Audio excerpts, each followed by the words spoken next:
अस्सलाम वालेकुम and a very warm welcome. आप देख रहे हैं आज पाकिस्तान। मैं हूं सिद्रा इकबाल। उम्मीद करते हैं कि आप सब खैरियत से होंगे।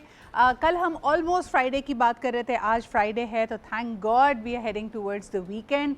मच नीडेड वीकेंड है जी, लोगों को रिस्पाइट चाहिए होगी। लेकिन एक ऐसी खबर जिसका कई सालों से एक पर्टिकुलर पॉलिटिकल पार्टी के हामी इंतज़ार कर रहे थे, and I hope that this is a turn which is going to work out for them. Because scenario ये है कि PTI के बानी उनकी शदीद अलील तबीयत की वजह से उनको प्राइवेट हॉस्पिटल में रात के पिछले पहर उनको मुंतकिल किया गया है। एक बड़ी तादाद में जो उनके पार्टी के सपोर्टर्स थे वो इस्लामाबाद एक्सप्रेस वे पे मौजूद थे। आप मुख्तलिफ़ किस्म का इस पर कॉन्टेंट देख रहे हैं। उनकी तबीयत की नासाजी के बायस सुप्रीम कोर्ट ने ये ऑर्डर्स दिए कि उनको प्राइवेट हस्पताल में मुंतकिल किया जाए और उनका इलाज किया जाए।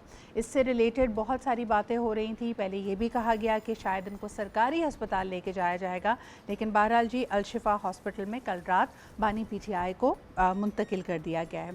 इसके अलावा की खबरें अगर हम नज़र डालते हैं तो सेंस ऑफ ह्यूमर के तो भाई मार्क्स हैं।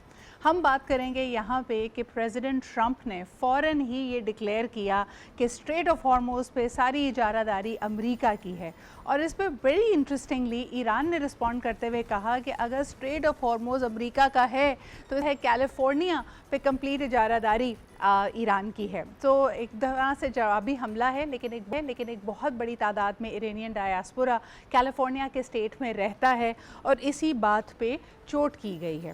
वापस आते हैं जी, गूगल पाकिस्तान में आ गया है तो ये एक बहुत बड़ी खबर मानी जा रही है। ख़ास तौर पे एक महम संगे मील है जब हम बात करते हैं पाकिस्तान के होने का। बड़ी खबर ये भी है कि तकरीबन $5 लाख गूगल पाकिस्तान ने इन्वेस्ट किए हैं in the digital safety and security of families in Pakistan. ये सवाल भी किया जा रहा है कि क्या पाकिस्तान में बच्चे ख़वातीन और एक इंडिविजुअल की जो उसकी अपनी पर्सनल कैपेसिटी है वो डिजिटली कितनी सेफ़ है। कल हमने आपको ख़बर दी कि नादरा किस में इस तरह एक अपना हिस्सा डाल रहा है। You have to balance both the acts. इसमें बड़ा अहम है कि ये भी देखा जाए कि ये टेक्नोलॉजी इतनी कॉस्टली ना हो जाए कि पाकिस्तान के लिए इसको बैलेंस ऑफ करना मुश्किल हो। लेकिन यकीनन डिजिटल पाकिस्तान जो पाकिस्तान के ट्रू पोटेंशियल को अनलॉक करता है, उसके लिए डिजिटली आपका सिक्योर होना, आपकी सेफ्टी को प्रायोरिटी बनाना बहुत अहम है। तो $5 लाख के करीब गूगल पाकिस्तान ने इन्वेस्ट किए हैं in making sure that there is safety and security. इसके अलावा अगर हम एक दफ़ा फिर सनतों की तरफ देखते हैं, कैपिटल मार्केट्स की तरफ देखते हैं, पाकिस्तान की मईशत की तरफ देखते हैं, तो ऐसा नज़र आ रहा है कि चीज़ें बेहतरी की तरफ जा रही हैं। मंडे को हम आपको इसमें मज़ीद डिटेल्स देंगे, लेकिन आपको बताते चलें कि स्टेट बैंक ऑफ पाकिस्तान ने नया इशारा जो दिया है उसके मुताबिक अगर आप हाउस लोन लेने के लिए जाते हैं तो अब जो मैक्सिमम मुद्दत है उसको बढ़ाकर 20 साल से तकरीबन 30 साल कर दी गई है। अगर आपकी जो जिस अमाउंट के लिए आप बैंक से रुजू कर रहे हैं, जो आपने कर्ज़ा लेना है, उसको एक तरह से हेज किया जाता है आपकी करंट सैलरी के अगेंस्ट, और उसमें भी खातिर ख्वाह तब्दीली आई है। इसके अलावा आपको बताते चलें कि अगर आपने होम लोन लेना हो तो आपको तकरीबन 70% जो मालियत है उस प्रॉपर्टी की, उस तक का लोन मैसर होता है। लेकिन अब इसके लिए भी स्टेट बैंक ऑफ पाकिस्तान ने लोगों की अगर रसाई हो सके अपने घर तक, हाउसिंग सेक्टर को आसानी मिल सके, रियल एस्टेट को बूम मिल सके, इस तनासब को बढ़ाकर 90% कर दिया है। यानी अगर आपको जो भी अमाउंट रिक्वायर्ड है, अगर आपका 10 लाख रुपए का मकान है या प्रॉपर्टी है तो 9 लाख रुपए तक की लीज़ आप ले सकते हैं। ये स्टेट बैंक ने कहा है जी। अब बैंक्स ने इस पर रिस्पॉन्ड करना है और बैंक्स ने इसके हवाले से प्रोडक्ट्स बनाने हैं, इसको फ़ाल बनाना है, इसको एग्जीक्यूट करना है, जो कि हम आपको डिटेल से बताएंगे। इसके अलावा आपको ये भी बताते चले जो टेक्सटाइल इंडस्ट्री है पाकिस्तान की, उसमें ज़बरदस्त बूम देखने में आ रही है। एक्सपोर्ट्स बम्पर एक्सपोर्ट्स हुई हैं, इसका भी इशारा हम आपको आने वाले दिनों में देंगे। अब ज़रा बात करते हैं वाइल्ड लाइफ के हवाले से। आपको पता है कि जिस तेज़ी से हम नेचर की जगह पे इंक्रोच कर रहे हैं, क्लाइमेट चेंज भी आ रहा है, तो आहिस्ता आहिस्ता बहुत सारे जानवर और उनकी नस्लें नापैद होती चली जा रही हैं। इसको बेहतर बनाने के लिए, इन स्पीशीज़ को मदद देने के लिए कैमरा और टेक्नोलॉजी का इस्तेमाल किया जा रहा है। AI is helping communities before ये conflict into an irreversible loss में ना तब्दील हो जाए। हमारे साथ हुमैरा आयशा मौजूद हैं, सीनियर मैनेजर हैं वाइल्ड लाइफ WWF पाकि। She is also an ecologist and she has 15+ years of experience in this domain. अस्सलाम वालेकुम हुमैरा। अस्सलाम वालेकुम सिद्रा। बहुत थैंक यू बहुत फॉर शुक्रिया inviting me. Humaira, it's a pleasure. सबसे ज़्यादा पाकिस्तान में क्लाइमेट चेंज और क्लाइमेट माइग्रेशन यानी जो मौसमियाती तब्दीली है उसके बाद जो ज़िंदगियां मुतासर हुई हैं, लोग अपनी जगहों को, अपने कस्बों देहातों को छोड़ने पर मजबूर हैं, वो गिलगित बल्तिस्तान का इलाका है। मुझे बताइए कि अब लोकल पॉपुलेशन, लोकल कम्युनिटीज़ और वाइल्ड लाइफ को सपोर्ट करने के लिए एआई और टेक्नोलॉजी का किस तरह इस्तेमाल किया जा रहा है? Thank you Sidra. एंड बहुत शुक्रिया कि आप वाइल्ड लाइफ को जो है ना वो क्लाइमेट चेंज के पर्सपेक्टिव में भी लाई हैं। गिलगित बल्तिस्तान और इनफैक्ट हमारे पाकिस्तान की पूरे जो माउंटेन रीजन है या प्लेन एरियाज हैं, वल्नरेबिलिटी जो है वो क्लाइमेट चेंज और उसके इंड्यूस्ड डिजास्टर की हम बढ़ते ही देख रहे हैं। जी। चाहे वो कुदरती आफात की शक्ल में है जैसे फ्लड्स हैं, और वाइल्ड लाइफ अनफॉर्चुनेटली एक ऐसा कंपोनेंट है इस पूरे सिचुएशन का जो कि अभी तक बहुत अच्छे से हम जानते नहीं है कि किस तरह से सफर करती है।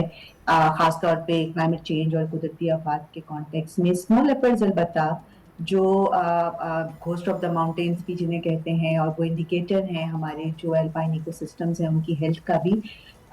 उनकी जो चैलेंजेस है वो पहले ही बहुत ज्यादा है। अगर आप देखें तो ह्यूमन वाइल्ड लाइफ कॉन्फ्लिक्ट जो कि मकामी आबादियों के साथ जो तसादुम है, उसके बाद जो इलीगल हंटिंग और पोचिंग है, मस्कन की तबाही है, और वो क्लाइमेट चेंज, उस सारे थ्रेट्स को जो है वो फर्दर एस्केलेरेट कर रहा है।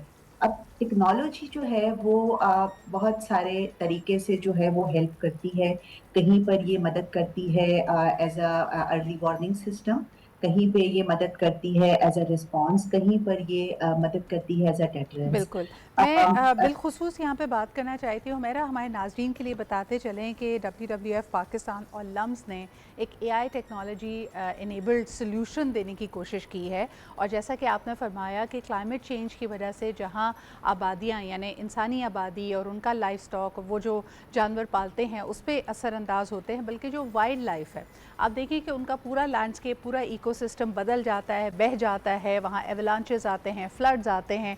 तो जिस तरह हम कराची में देखते हैं कि कई ऐसी जगहें जो कि मैंग्रोव्स होती थी, जब वहाँ पे कंस्ट्रक्शन हो गई, उसको कंक्रीट का जंगल बना दिया गया, तब भी भूली भटकी माइग्रेटरी बर्ड्स आकर अपने उस आशियाने को ढूंढने की कोशिश करती हैं।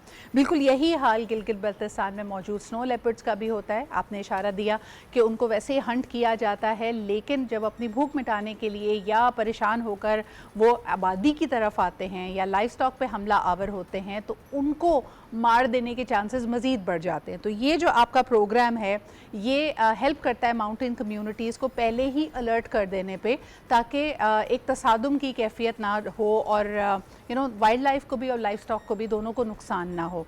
इसमें अभी तक की आपकी क्या फाइंडिंग्स हैं हुमैरा, और ये प्रोग्राम और आगे कैसे बढ़ेगा? शुक्रिया सिद्रा। इसमें दो एंगल्स हैं। जी। वाइल्ड लाइफ कॉन्फ्लिक्ट है जो मकामी आबादी से तसादुम है, जैसे आपने बिल्कुल ठीक कहा, वो एक परसिस्टेंट इशू है। उसकी वजह ये है कि स्नो लेपर्ड और मकामी आबादियां उसी मस्कन को जो है वो शेयर करती हैं, और ये जो है स्नो लेपर्ड्स की जो वल्नरेबिलिटी है उसको बढ़ा देता है कि अगर जब ये किसी लोकल लाइफ स्टॉक को जो कि मकामी आबादी की लाइवलीहुड का मेन सोर्स होता है, ये उस पे जो है वो अटैक करता है। सो अब एआई जो है, और मैं अपने नाजरीन के लिए थोड़ा सा एक्सप्लेन कर दूं कि एआई कैमरा ट्रैप्स की जब हम बात करते हैं, तो camera traps basically silent automatic photographers होते हैं, ओके। जो कि ऑटोमेटिक तरीके से अगर आप उसको किसी जगह पर रख दें तो वो उस किसी भी मोशन से ट्रिगर होकर के सेंसर्स के थ्रू जो है वो पिक्चर्स लेते हैं। सो स्नो लेपर्ड या इस तरह की इलूसिव स्पीशीज की रिसर्च के लिए माउंटेन रीजन्स के अंदर ये बड़ा की और कोर होता है, बिकॉज जहाँ पर हर वक्त आप बहुत ज्यादा ह्यूमन बिल्कुल। जो पार है मेरा वो एक वहां पर आखिरी भी लेके। सवाल, जिस तरह कि ये किया जा सकता है, बहुत सारी स्पीशीज़ ख़ास तौर पे अफ्रीका में ये या साउथ अमेरिका में हम ये प्रैक्टिसेस आम देखते हैं कि इस तरह की वाइल्ड लाइफ को, इस तरह की इंडेंजर्ड स्पीशीज़ एनिमल्स को ट्रैकर लगा दिए जाते हैं, ताकि एक तरह से उनकी सेफ्टी भी हो, प्रोटेक्शन भी हो। क्या इस तरह का कोई इनिशिएटिव पाकिस्तान में लिया जा रहा है?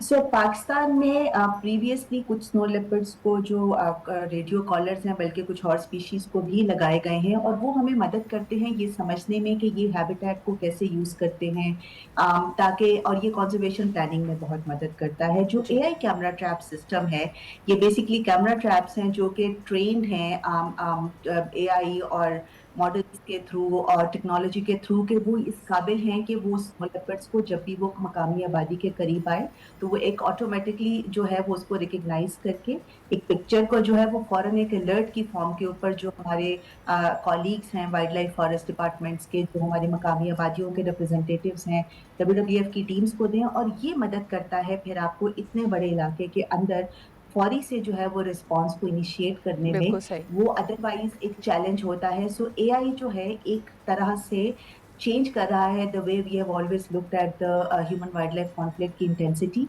क्योंकि अब आपके पास अर्ली वार्निंग सिस्टम्स के थ्रू आप ये डिसाइड कर सकते हैं कि कहाँ पर आपने अर्ली जो है वो डेटरेंस के लिए, और आपका कोर्स रिस्पॉन्स ऑफ के एक्शन लिए क्या होना चाहिए। इस बिल्कुल सही Humaira, thank you exactly. So much for being here with us. And this is how बहुत सारे जो हमारे देरीना मसाइल हैं जिसके लिए हमारी ट्रेन, जैसे आपने कहा कि यकायक एक बड़े इलाके में एक स्नो लेपर्ड को ढूंढना बहुत मुश्किल हो जाता था, लेकिन अब उसके लिए आपको बर वक्त आप एक्शन ले सकते हैं, वार्न कर सकते हैं, ताकि ये जो तसादुम है, ये जो आपसी कॉन्फ्लिक्ट है, उसको रिड्यूस किया जा सके। बहुत शुक्रिया हमारे साथ मौजूद होने के लिए। आगे बढ़ते हैं, एक छोटा सा ब्रेक लेते हैं। ब्रेक आएंगे जो इक़्तिसादी सूरत हाल का हमने अहाता किया, और अगेन फ्यूल प्राइसेस जो रीजन की कॉन्फ्लिक्ट की वजह से अप एंड डाउन होती रहती हैं, US बॉन्ड्स पे भी आप उसका असर देख रहे हैं, उस पर बात करेंगे एक छोटे से ब्रेक के बाद।